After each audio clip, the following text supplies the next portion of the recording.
Bisnis analitik, topik yang selalu menjadi perbincangan, bagaimana cara melakukan analisa. Ada yang mengatakan itu mudah, palingan pakai statistik. Ada yang bahkan kebingungan, mau dimulai dari mana cara melakukan analisanya. Jadi, hari ini saya akan meng-sharing dari perspektif secara garis besar, out of the box atau helicopter view istilahnya. Pertama, pasti diawali dari ada orang terlebih dahulu, yaitu ada seorang manajer dan decision maker. Ini dalam ranah profesional atau bisnis. Kita harus tahu apa tanggung jawab dan apa keputusan yang dibuat oleh seorang manajer. Mengapa manajer membutuhkan support dari IT? Dan apa informasi teknologi yang dibutuhkan, yang butuh hadir untuk mensupport seorang manajer? Dan frameworknya, kerangka kerjanya untuk mengkomputerisasi analisa keputusan. Mulai dari peranan dasar dari seorang manajer, yang pertama adalah interpersonal. Ini tentunya nggak bisa dikomputerisasi karena soft skill. Yang kedua, information. Kita ketahui ada data itu yang merupakan sesuatu yang sifatnya mentah, belum bisa langsung dijadikan dasar pengambilan keputusan. Data itu harus diolah menjadi sebuah informasi, dan informasi menjadi knowledge. Nah, dari sanalah baru kita membuat sebuah keputusan. Ini ketiganya, peran dasar dari seorang manajer. Mulai dari mana? Yang pertama, identifikasi terlebih dahulu. Apa problemnya? Apa masalahnya? Masalah yang terjadi di realita. Dari masalah kalau sudah diketahui, kemudian membuat option, plan A, plan B, plan C, atau rencana solusi. Dijalankan, dan mana yang paling tepat itulah yang merupakan choice phase. Bagi orang yang telah memiliki pengalaman, maka tidak tertutup kemungkinan tidak melalui design phase. Dia bisa langsung lompat ke choice phase.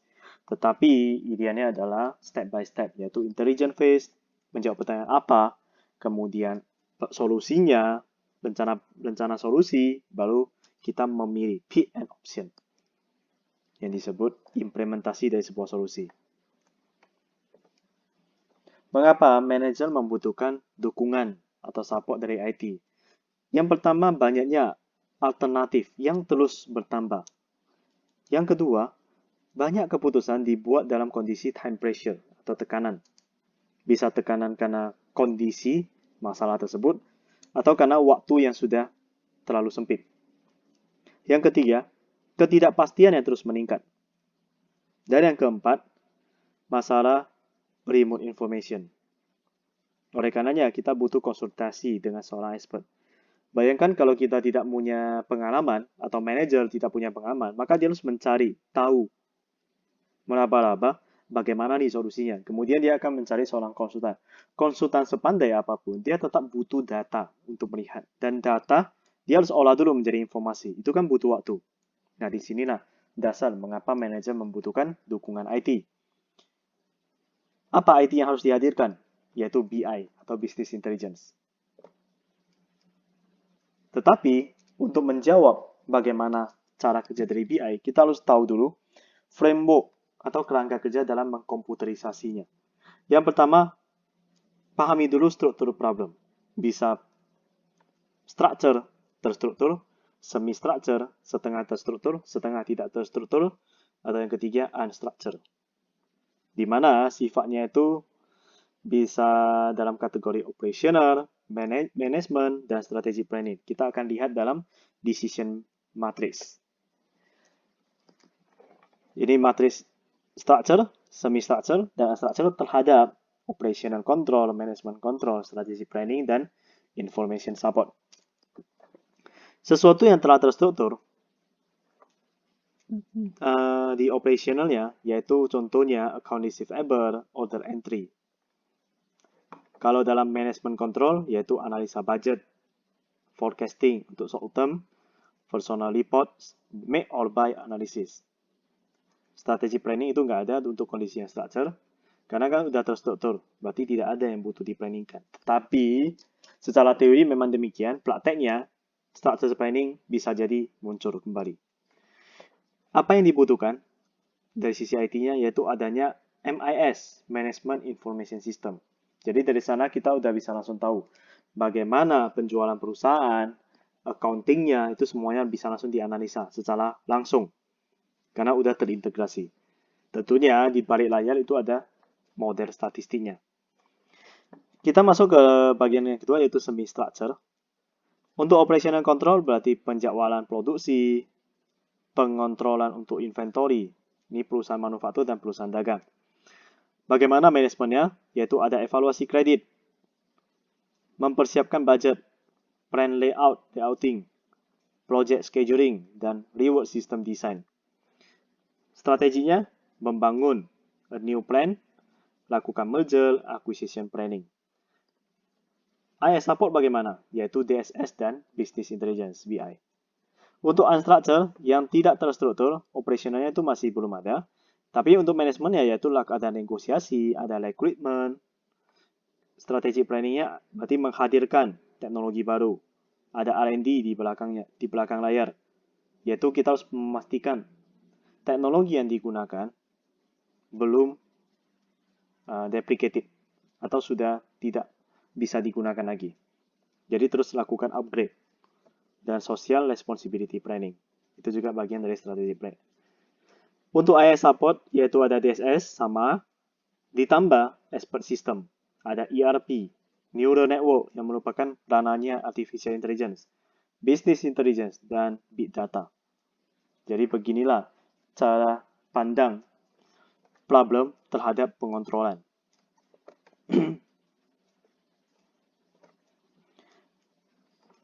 Apa itu business intelligence? Jadi scope dari sebuah BI itu adalah pengembangan dari satu atau beberapa BI application.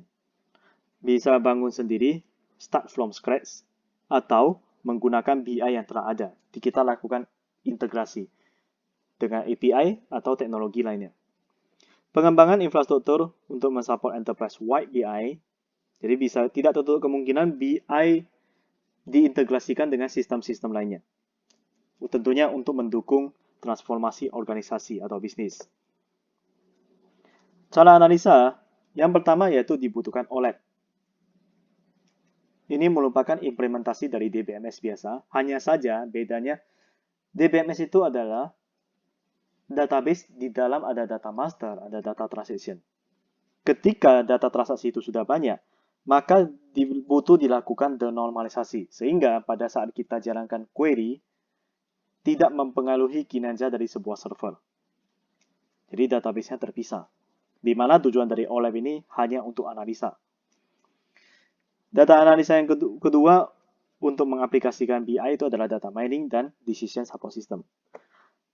Muncul pertanyaan, data mining itu apa? Dan digunakan di mana? Ya digunakan udah jelas bisa di retail, sales, banking, manufacturing and production, insurance, sampai kepada marketing. Nah, pertanyaannya apa sih itu data mining? Data mining adalah susunan yang sudah dihitung secara matematika, sehingga bisa diprediksi. Kalau orang memberi produk A, maka dia cenderung sekian persen akan memberi produk B. Jadi ada hitung-hitungannya, yaitu ada istilah support dan confidence. Jadi hitungan matematika, di mana data mining ada related kepada artificial intelligence. Tetapi ini hanya fokus kepada data. Sehingga dari informasi tersebut, bisnis akan menyesuaikan visinya sesuai dengan data. Jadi contohnya tata letak dari produk A harus berdampingan dengan produk B. Terus decision support system, apa yang dianalisa? Bisa analisa sensitivity, tergantung hitung-hitungan dari perusahaan bagaimana. What if analysis dan goal seeking analysis. Bisnis satu dengan bisnis yang berbeda, itu DSS-nya pasti berbeda. Pengaplikasiannya untuk mempresentasikan hasil ada 3. Yang pertama dashboard, kedua data visualisasi, dan yang ketiga real time. Dashboard memiliki capability atau kemampuan dengan beberapa cara. Yang pertama kita pahami yaitu drill down. Kita nampak ada sebuah gambar, contohnya ini. Nah, dari gambar ini ketika kita klik akan masuk ke laporan yang lebih detail. Itu yang disebut drill down. Yang kedua, CSF, Critical Success Factor, yaitu faktor-faktor apa yang mempengaruhi kesuksesan bisnis. Bisa jadi faktor organisasi, faktor industri, yang sifatnya makro, faktor departemen, atau bahkan masuk ke individu. Lalu, dari CSF ini dihasilkanlah KPI, Specific Measure of CSF. Atau dengan kata lain, CSF ini adalah kualitatif, kalau KPI kuantitatif. Status assess, the latest data available on KPI, atau istilahnya metrik. Jadi ada perbedaan KPI dan metrik, atau status assess. KPI berarti sudah merupakan rangkuman, bisa dibilang seperti demikian. Kalau metrik, itu real time.